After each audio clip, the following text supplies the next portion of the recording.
ಹಗರಣಗಳ ಸುಳಿಯಲ್ಲಿರುವ ಕಾಂಗ್ರೆಸ್ ನೇತೃತ್ವದ ಸರ್ಕಾರದಿಂದ ರಾಜ್ಯದ ಅಭಿವೃದ್ಧಿ ಸಾಧ್ಯವಿಲ್ಲ ಎಂದು ಕೊಡಗು ಮೈಸೂರು ಸಂಸದ ಯದುವೀರ್ ಒಡೆಯರ್ ಟೀಕಿಸಿದ್ದಾರೆ. ಅವರು ಪಟ್ಟಣದ ಕೊಡವ ಸಮಾಜದಲ್ಲಿ ಆಯೋಜಿಸಲಾಗಿದ್ದ ಪಕ್ಷದ ಕಾರ್ಯಕರ್ತರ ಸಭೆ ಹಾಗೂ ಸಾರ್ವಜನಿಕರ ಅಹವಾಲು ಆಲಿಸಿ ಮಾತನಾಡಿದರು. ರಾಜ್ಯದಲ್ಲಿ 2 ವರ್ಷ ಪೂರೈಸಿದ ರಾಜ್ಯ ಸರ್ಕಾರ ಏನು ಮಾಡಿದೆ ಎಂದು ಪ್ರಶ್ನಿಸಿದ ಅವರು, ಪ್ರತಿನಿತ್ಯ ಒಂದಲ್ಲ ಒಂದು ಹಗರಣಗಳ ಸುಳಿಯಲ್ಲಿ ಸಿಲುಕುತ್ತಿದೆ. ರಾಜ್ಯದಲ್ಲಿ ಈಗ ನಡೆಯುತ್ತಿರುವ ಬಹುತೇಕ ಅಭಿವೃದ್ಧಿ ಕಾರ್ಯಗಳು ಕೇಂದ್ರ ಸರ್ಕಾರದ್ದು ಎಂದರು. ಕೊಡಗಿನಲ್ಲಿ ನಾವು 2 ಶಾಸಕರನ್ನ ಕಳೆದುಕೊಂಡಿದ್ದೇವೆ. ಆದರೆ ಆಡಳಿತ ಪಕ್ಷದಿಂದ ಗೆದ್ದಿರುವ ಶಾಸಕರುಗಳಿಗೆ ಅಭಿವೃದ್ಧಿ ಕಾರ್ಯ ಮಾಡಲು ಸಾಧ್ಯವಾಗುತ್ತಿಲ್ಲವೆಂದರು. ಹಿಂದೆ ಬಿಜೆಪಿ ಸರ್ಕಾರವಿದ್ದಾಗ ಕೊಡಗಿನ ರಸ್ತೆಗಳು ಹೇಗಿದ್ದವು, ಈಗ ಹೇಗಿದೆ? ರಸ್ತೆಗಳ ಅಭಿವೃದ್ಧಿ ಮಾಡಬೇಕಾಗಿದ್ದು ರಾಜ್ಯ ಸರ್ಕಾರದ ಹೊಣೆ ಎಂದರು.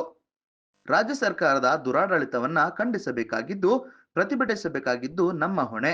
ಇಂಥ ಸರ್ಕಾರವನ್ನ ಅಂತ್ಯಗೊಳಿಸಿ ಮುಂದೆ ಸುಭಿಕ್ಷೆ ಹಾಗೂ ಜನಪರವಾದ ಬಿಜೆಪಿ ಸರ್ಕಾರವನ್ನ ಆಡಳಿತಕ್ಕೆ ತರಬೇಕಾಗಿದ್ದು ನಿಮ್ಮೆಲ್ಲರ ಕರ್ತವ್ಯವೆಂದರು.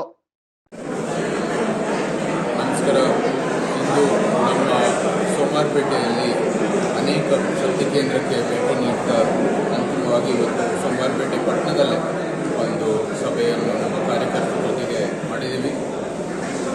ನಮ್ಮ ಕೊಡಗಿನಲ್ಲಿ ಭಾಜಪಾ ಸಂಘಟನೆ ಬಹಳ ಪ್ರಬಲವಾಗಿದೆ ಮತ್ತು ಸ್ಥಳೀಯ ಎಲ್ಲ ಚುನಾವಣೆಗಳು ಬ್ಯಾಂಕ್ಸ್ ಇರ್ಬೋದು, ಗ್ರಾಮ ಪಂಚಾಯತಿ ಇರ್ಬೋದು, ಎಲ್ಲರೂ ಕೂಡ ಬಹಳ ಸಕಾರಾತ್ಮಕವಾಗಿ ಎದುರಿಸ್ತಾ ಇದ್ದೀವಿ ಮತ್ತು ವಿಜಯವನ್ನು ಕೂಡ ನೋಡ್ತಾ ಇದ್ದೀವಿ.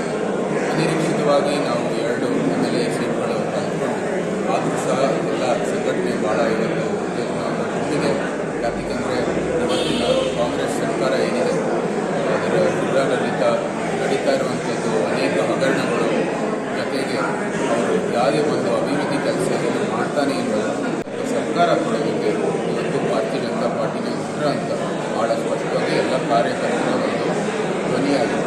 ಈ ನಿಟ್ಟಿನಲ್ಲಿ ನಾವೆಲ್ಲರೂ ನಮ್ಮ ಹೋರಾಟವನ್ನು ಮುಂದುವರಿತಾ ಇದ್ದೀವಿ. ರಾಜ್ಯಾಧ್ಯಕ್ಷರಿಂದ ಹಿಡಿದು ಪ್ರತಿಯೊಬ್ಬರು ಕಾರ್ಯಕರ್ತರು ಕೂಡ ಇವತ್ತು ಈ ಕಾಂಗ್ರೆಸ್ಸಿನ ದುರಾಡಳಿತ ವಿರುದ್ಧವಾಗಿ, ಅವರ ಭ್ರಷ್ಟ ಸರ್ಕಾರ ವಿರುದ್ಧವಾಗಿ, ಅವರ ಅನೇಕ ಒಂದು ಕೆಟ್ಟ ಕೆಲಸಗಳು